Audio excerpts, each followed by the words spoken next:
Olá meninos, boa tarde. Hoje a gente vai falar um pouquinho sobre drenos, né? Sobre o seu manuseio e o funcionamento. Aula um pouquinho diferente, porque além da videoaula, eu deixei para vocês assistirem o link de 2 vídeos que tratam então dos procedimentos práticos com relação aos drenos e também um documento para vocês lerem, né? Um artigo sobre a drenagem torácica, ok? Então vamos lá. O que são os drenos, né? Drenos são nada mais nada menos do que alguns tubos que a gente utiliza com a finalidade de drenar fluidos, né? Líquidos de uma cavidade do corpo humano. E eles são inseridos cirurgicamente, né, por meio de um procedimento cirúrgico no qual o cirurgião vai inserir numa região em que se quer drenar os líquidos um pequeno tubo, que pode ser de vários materiais, como vocês podem ver, tem diferentes finalidades. E esse tubo é utilizado então para fazer essa drenagem de acordo com alguns sistemas que vocês vão ver aqui nessa aula. É um procedimento que a gente utiliza muito, né, em pós-operatórios ou até mesmo quando a gente precisa fazer a drenagem em alguns locais, como feridas, né, em processos intracavitários, ou seja, dentro de alguma cavidade do corpo humano. Importância do uso, né? O uso dos drenos é muito importante com relação à drenagem de líquidos, porque esses líquidos em cavidades do corpo, ou até mesmo em uma ferida cirúrgica ou não, pode servir como meio de cultura para bactérias, né? E como meio de cultura para as bactérias, eles podem vir a ter a formação de edema, e esse edema pode aumentar a pressão no local e trazer então um dano, né, aos tecidos adjacentes, ou seja, trazer um dano ali com relação às células no local, que podem perder a sua função e podem também vir a estarem contaminadas por bactérias em um sistema aí de infecção. Bom, os objetivos principais é permitir a saída de não só de líquidos, mas de ar e de secreções, né? Também aí a saída de sangue, de soro, né? De linfa, de fluidos intestinais. O uso dos drenos também evitam infecções nas incisões mais profundas, principalmente incisões cirúrgicas de grandes cavidades do corpo, né? E eles são inseridos quando a gente espera justamente fazer isso, fazer essa retirada, né, de líquidos do local. Bom, com relação à escolha, né, a escolha do tipo de dreno é realizada pelo profissional médico, que vai avaliar o tipo de dreno que ele vai utilizar com relação ao líquido, com relação à cavidade, ao tempo, né, que esse dreno precisa estar inserido. Com relação ao líquido, isso tem a ver com a viscosidade do líquido. Por quê? Em casos de líquidos muito espessos, é necessário um dreno com um calibre maior, um pouco mais grosso, que não seja tão maleável. Em líquidos mais fluidos, né, que são mais moles, né, que fluem com uma certa facilidade, se pode escolher, por exemplo, algum tipo de dreno que seja mais maleável ou até mesmo um dreno que seja mais curto. Com relação à cavidade, isso vai depender da profundidade do local que vai ser utilizado e o tempo com relação à quantidade de líquido que tem para ser drenado ali no local. Ou seja, se eu tenho uma quantidade de líquido pequena, eu posso então utilizar um dreno de curta duração, com um sistema aberto, né? Como vocês vão aprender daqui a pouquinho. Ou, por exemplo, se eu tenho grande quantidade de líquido, eu posso utilizar um sistema de dreno fechado, né? Que possa durar ali um período maior de drenagem. Bom, eles são fixados, né, por linhas de sutura. Também podem ser fixados por grampos e por alfinetes de fixação. Mas aqui no Brasil se utiliza mais as linhas de sutura, ou seja, no local onde é inserido o dreno, né, nós temos ali o local, o dreno ele é inserido cirurgicamente, e ali nesse ponto, né, onde vai estar exteriorizando a parte do dreno, a parte exterior do dreno, né, é feito então um ponto aqui nessa região, um ponto cirúrgico, para que se possa então ter uma fixação.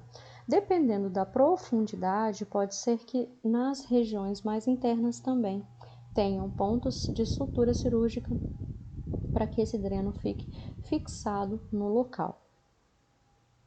Bom, a localização geralmente é em alguns locais do corpo em que não toleram um acúmulo de líquido, né, com relação à pressão. Esses locais, se houverem o acúmulo de líquidos, vai haver o acúmulo da pressão, como nós falamos no início.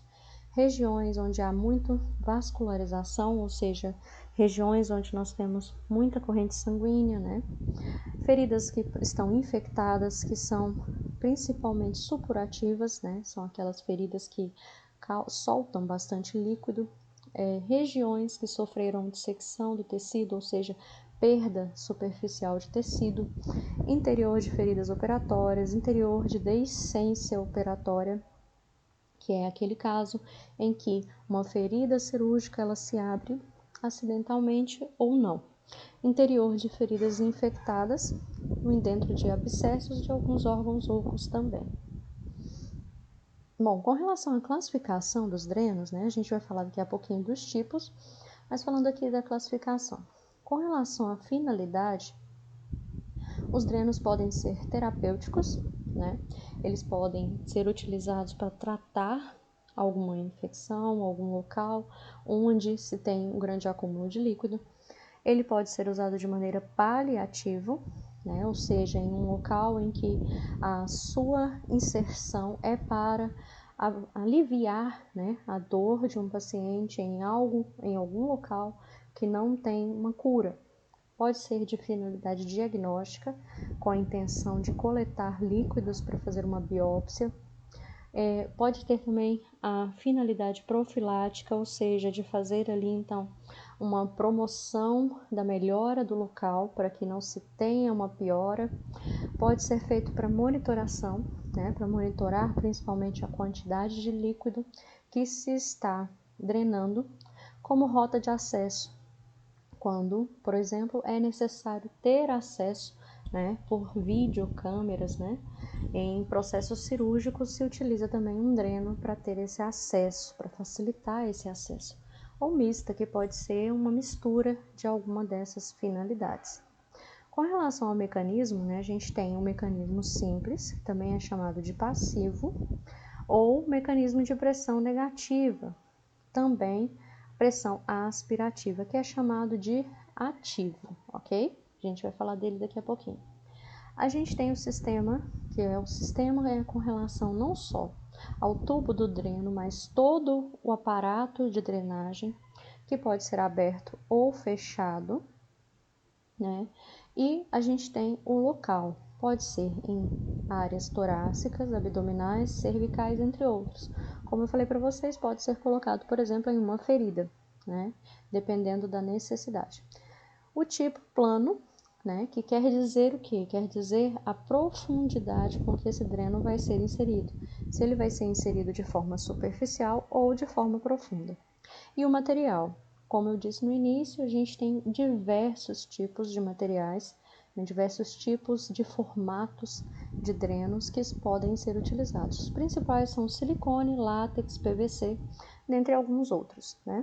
E o tipo da duração, que pode ser curta ou prolongada. Vamos falar agora, então, um pouquinho de cada um desses tipos de drenos, com relação aos materiais, aos tamanhos e à maleabilidade. Aqui nós temos, então, os primeiros drenos laminares. É um dos modelos mais conhecidos, que é o modelo do dreno de Penrose. Esse material do dreno de Penrose ele é feito de látex e ele vem nos tamanhos PMG. Aqui nós temos um tamanho P, né? Aqui a gente tem um tamanho M e aqui a gente tem um tamanho G, para vocês verem a diferença. Eles vêm sempre em uma embalagem estéril, né? Lembrando que se trata de procedimento cirúrgico, e a escolha vai depender, então, da profundidade do local e da viscosidade do líquido. Eles são totalmente maleáveis, lembrando que o material de látex é aquele mesmo material que a gente utiliza nas luvas estéreis, né? Aquelas luvas que são um pouco mais grossas, então é aquele mesmo material. Esses drenos já vêm de fábrica totalmente testados, né? Eles não devem ter nenhum tipo de furo, porque senão isso vai fazer com que ele interfira na drenagem e essa drenagem não seja tão efetiva. Bom, ainda continuando, a gente tem os modelos tubulares, né? Modelo de Kerr, que é este modelo aqui, que já parece um pouquinho mais com uma sonda, mas também é chamado de dreno de tipo T, porque ele lembra realmente, né, um T, devido à sua área interna. Essa área aqui, ela fica dentro da cavidade, e essa área é a que é utilizada, então, para fazer a drenagem externa, né? Muito utilizados quando nós temos uma área grande para se fazer uma drenagem. E eles também vêm em diversos tamanhos. Temos o dreno de Malecote. Esse dreno de Malecote, né, ele tem aqui, então, uma saída de catéter em formato de flor, né, que isso aqui serve para fixar na área onde ele vai ser inserido. Geralmente se coloca essa região para dentro da cavidade e aqui pode-se ter uma tração que ele não vai sair. Por quê? Porque nós vamos ter uma força de resistência aqui desse formato de flor. Isso é inserido e é inflado dessa forma dentro da cavidade para que ele não saia do local. E aqui a gente tem então a saída para a conexão dos dispositivos de drenagem. Então esse é o dreno de Malecote. A gente tem também o dreno de Nelaton, muito parecido, né, com as pequenas sondas que a gente utiliza, né, para uma sondagem rápida de um paciente. E ele é de um tubo de PVC um pouquinho mais grosso do que esses outros que a gente viu aqui até agora, mas também é chamado de tubular, né? Porque ele tem esse formatinho de tubo. Essa é a área em que é inserida no paciente. Esses geralmente são feitos uma incisão, são colocados e são segurados, né, ali com pontos cirúrgicos. E essa é a área que vai ficar então para fora para que seja então conectado em algum dispositivo. Nós temos também o dreno de Petzer, né? O dreno de Petzer é bastante parecido com o Malecote. A diferença é que nós temos aqui então uma saída, né, arredondada, que não precisa ser inflada como essa daqui. Essa saída, ela também é colocada dentro da cavidade e bem próxima à região onde ela não pode ser retirada. E ela oferece uma resistência. Então, se houver uma tração, há então uma grande chance de que ele continue no local, porque essa é a sua função. Essa também aqui é a ponta onde é então conectado os tubos, né, e os dispositivos de drenagem. Temos também o dreno de tórax e de mediastino, que são os mais grossos que a gente vai encontrar. São feitos de tubos de um material de PVC um pouco mais maleável, mas também eles são encontrados em vários tamanhos. Esse daqui, eles têm vários pontos, né, onde eles vão fazer a drenagem no local, e apesar dos calibres serem pequenos, maiores, grandes, né, ele pode ser colocado, então, para que a gente tenha uma grande quantidade de líquido drenado. Por isso, são muito utilizados, né, para tórax e mediastino. Bom, a maioria deles, né, como eu falei para vocês, possuem material siliconizado, de látex, emborrachado, né? E os tamanhos são sempre números pares. Isso aqui é importante, né? Os tamanhos dos drenos são sempre em números pares, todos eles. E quanto maior o número, maior o calibre, né? Então, quanto maior o número, maior o calibre. Isso é algo que se observa, então, quando se vai fazer a troca de algum desses drenos ou quando se vai fazer, então, a inserção. Bom, falando também de tipos de drenos, a gente tem aqueles que são laminotubulares, né? Ou seja, eles são laminados, assim como, vou voltar aqui um pouquinho, só para vocês relembrarem, assim como os de Penrose, e são tubulares, assim como esses que vocês acabaram de ver. O que acontece com os laminotubulares? A gente tem uma variação. há uma inserção de um dreno que é laminar dentro de um dreno tubular, né? E isso é utilizado quando se tem tipos diferentes de viscosidade de líquido no interior da cavidade. Bom, agora falando do tipo de funcionamento, né? A gente tem o funcionamento ativo e passivo, né? E um dreno ativo, falando aqui primeiro de um dreno ativo, é o que faz a drenagem por meio da sucção. Ele próprio tem um sistema de coleta, né? Um sistema que a gente chama de sistema fechado, ou seja, não tem contato com o meio externo, de tubos conectados a um reservatório. E esse reservatório tem uma pressão negativa no qual ela faz uma pequena sucção.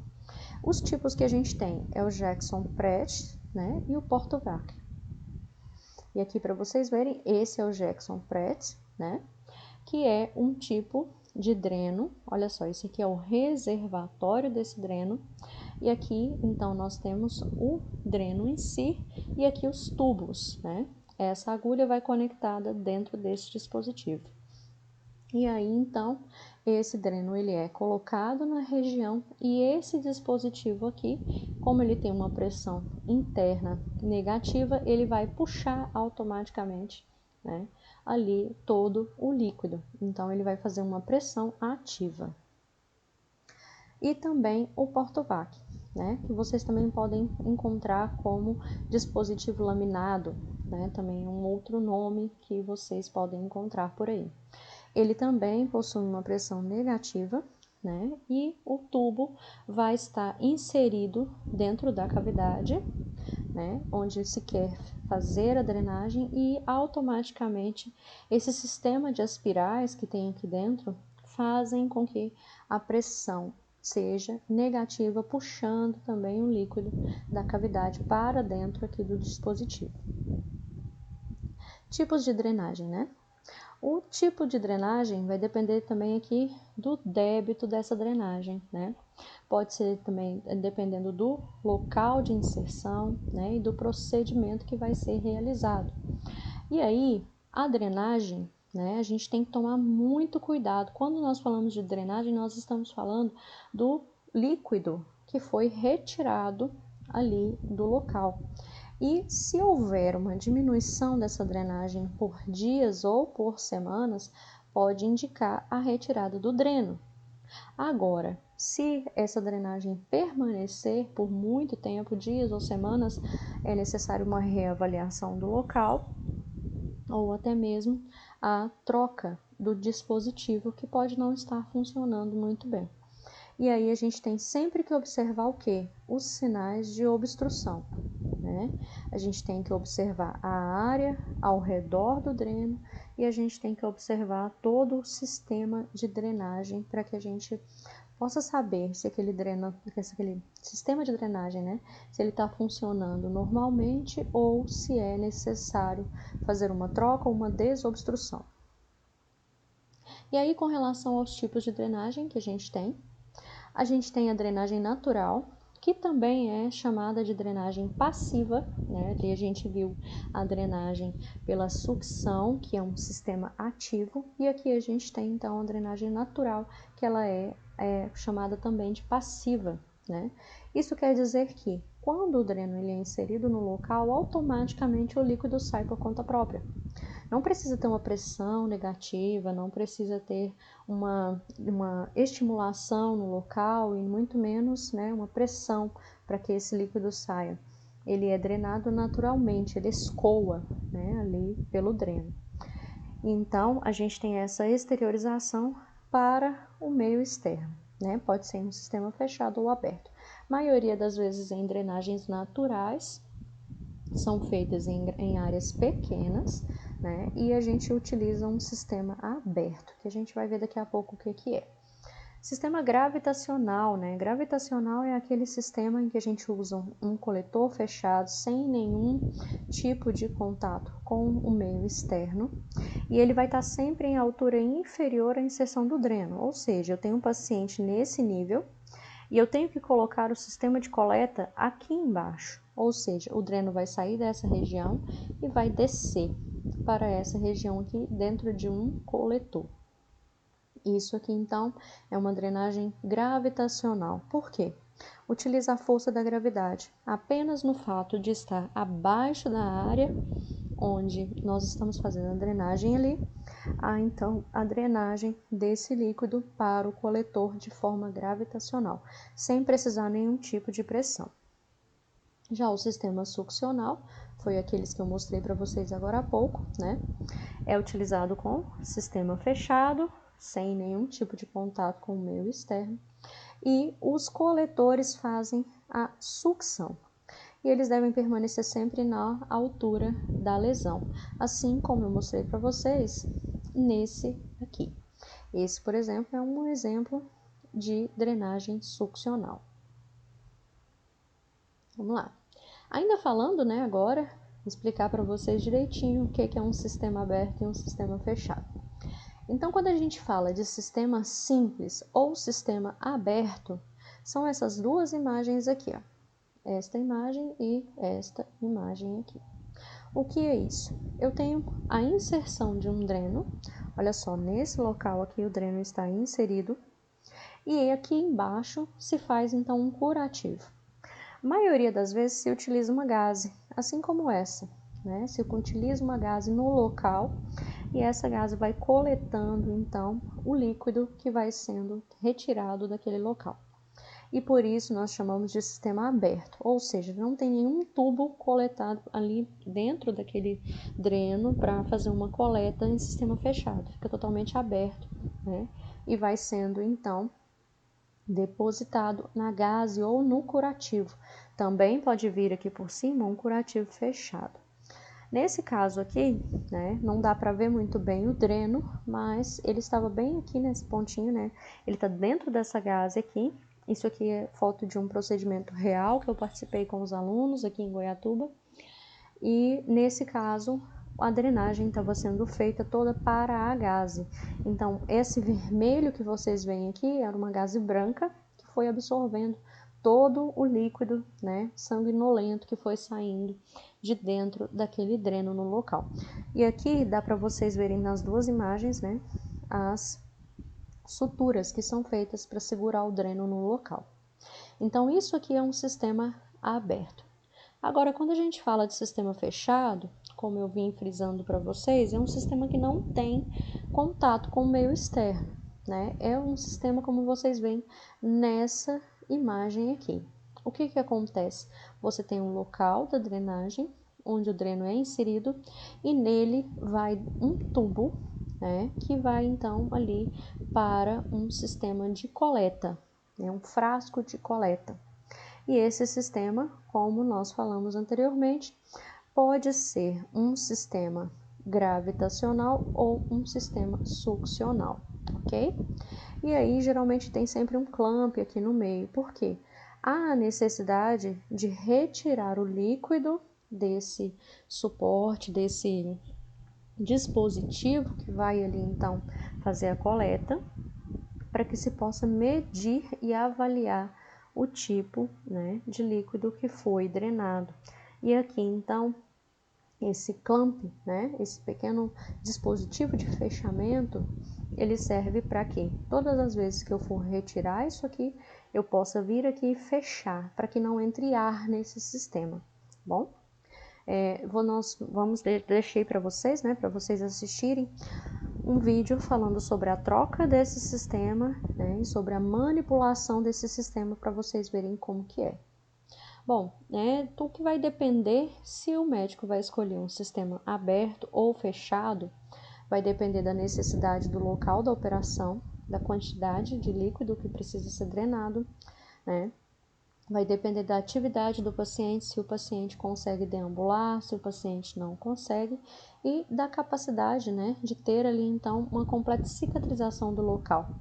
Lembrando que os drenos que são abertos, né, eles provavelmente vão ter uma recuperação um pouco mais rápida, porque se tratam de locais em que eu tenho menos líquido e que essa drenagem vai acontecer de forma mais rápida. Drenos fechados, em sistema fechado, são aqueles que precisam ficar por mais tempo, devido principalmente à quantidade de líquido maior. Bom, com relação aos tipos de drenagem, né, a enfermagem precisa estar muito atento a isso, porque a quantidade e a característica da drenagem do líquido que é retirado ali do local é a enfermagem que monitora. Então, nós precisamos estar muito atentos a isso aqui. Então, a gente tem o tipo de drenagem serosa, como vocês veem nesse daqui, né? Isso aqui são drenagens de sistemas abertos, né? E são drenagens que nós podemos, então, ter uma ideia principal dos 4 tipos. O que seria esse seroso? Né? Uma quantidade um pouco mais líquida. A gente tem um pouco de sangue, até mesmo porque a gente percebe pela mudança da coloração, mas é bem líquido. A gente tem a drenagem sanguinolenta, que é essa drenagem aqui embaixo, que é um pouco mais viscosa, e a gente tem um sangue vermelho mais escuro nesse local. A gente tem a drenagem purulenta, que é essa daqui, que tem a ver com pus, né? Como o nome próprio já fala. O pus é aquela secreção amarelada, que vai então ser retirada, drenada, e você vai perceber aquela secreção um pouco mais viscosa e um pouco amarela. Temos também a serossanguinolenta, que é essa daqui. O que é essa serossanguinolenta? É uma mistura do seroso com o sanguinolento. E o que eu vou ter aqui? Eu vou ter um sangue bastante ralo, né? Lembrando que aqui no seroso eu tenho bastante quantidade de líquido, água, né? Aqui então eu vou ter uma quantidade de sangue bem mais líquido, né? Podemos ter também, não tenho as imagens aqui para vocês, mas de acordo com esses 4 aqui, dá para vocês entenderem um pouco. Podemos ter a purossanguinolenta, que quer dizer que eu vou ter sangue e pus junto, né? Eu posso ter a seropurulenta, que quer dizer que eu tenho líquido seroso mais pus ali no local, né? Na drenagem que eu vou avaliar.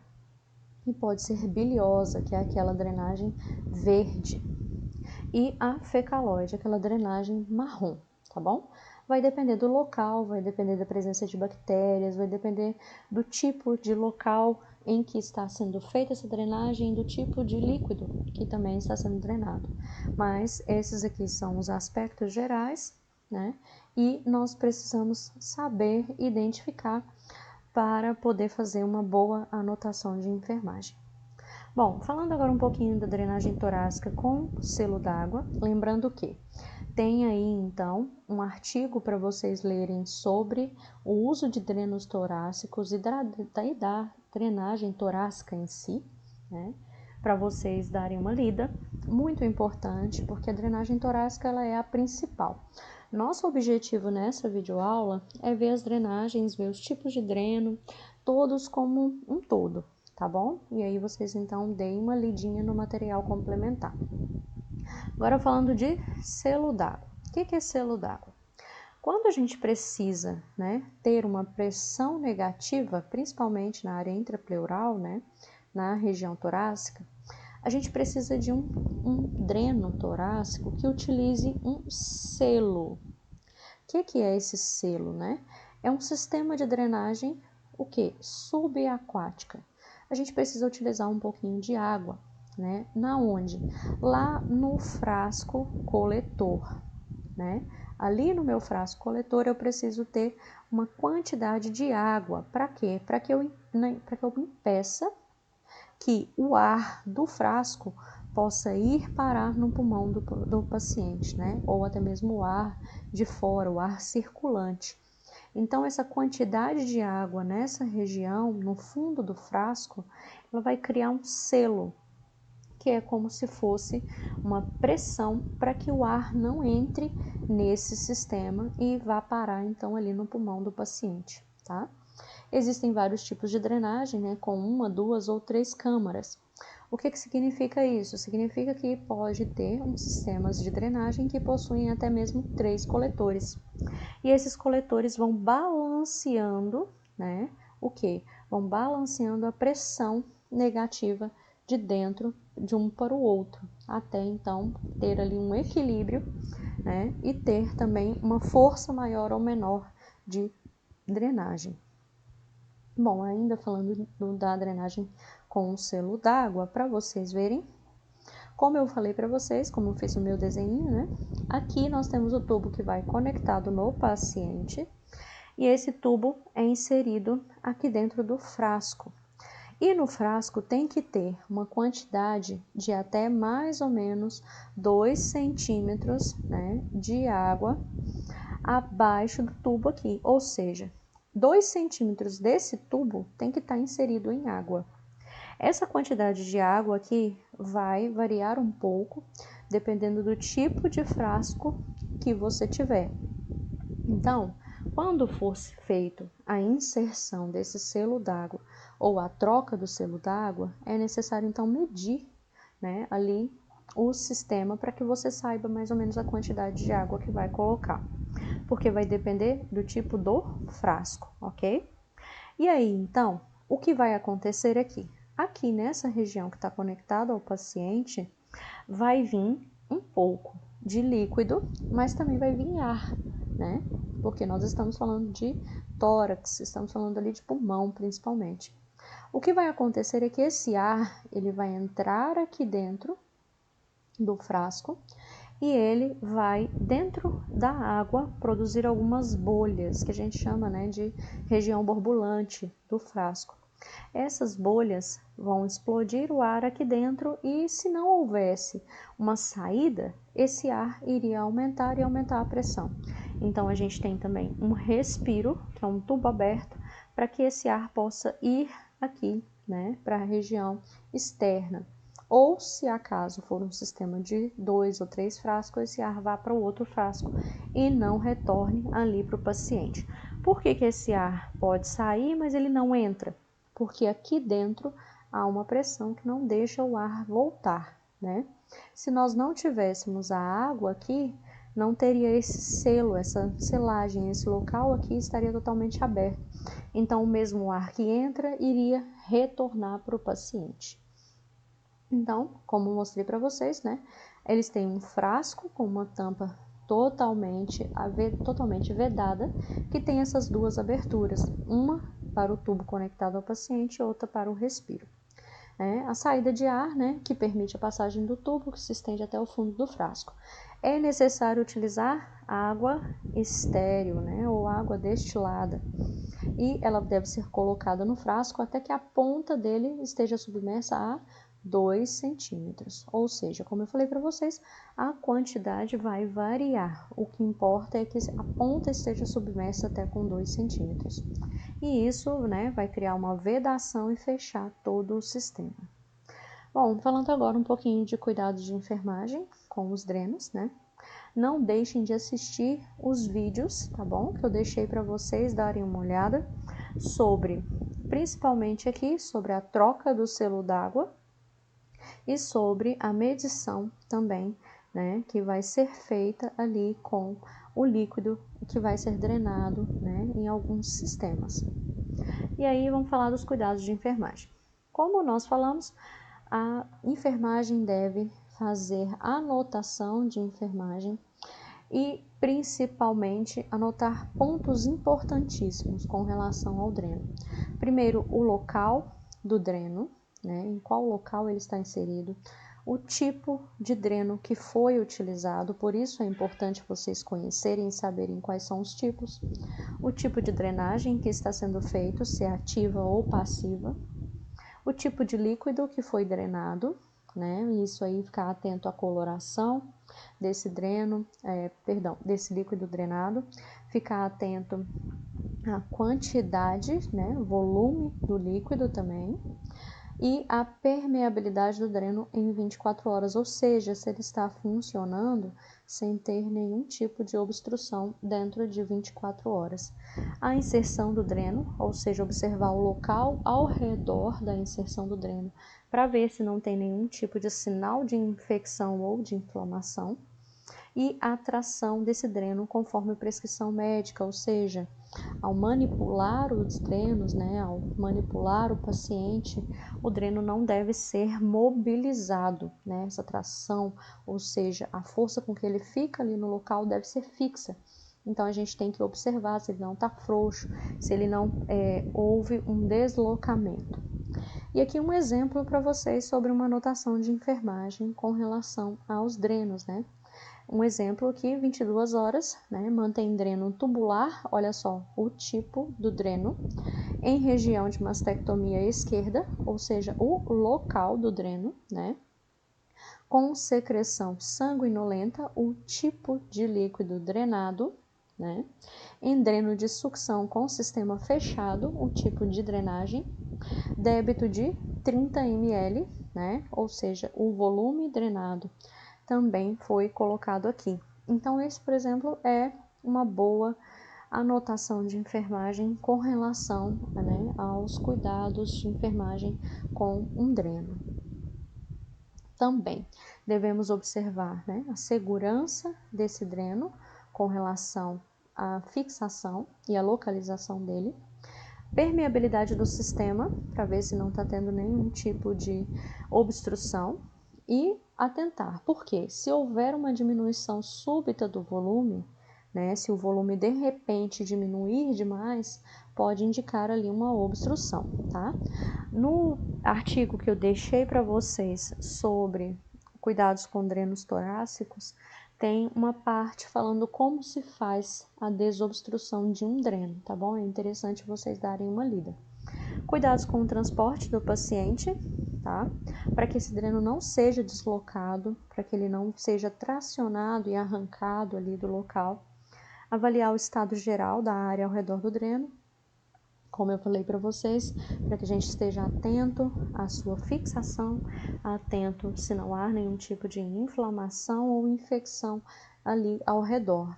Avaliar os sinais vitais, principalmente a respiração do paciente, em casos de drenos torácicos ou abdominais, e manter o selo d'água sempre naquele nível adequado, de 2 centímetros, né, ali da ponta do dreno, né, e proceder à troca de acordo com a técnica correta. E aí, fica aí a dica, assistam o vídeo que eu coloquei para vocês o link, tá? Porque nele demonstra corretamente como se faz essa troca, tá bom? E por hoje é isso. Espero que vocês tenham entendido. Se tiver alguma dúvida, me enviem, por favor, tá? Não deixem de assistir os 2 vídeos e de ler aí o material que eu coloquei de leitura complementar para vocês, ok, meninos? Por hoje é só e muito obrigada.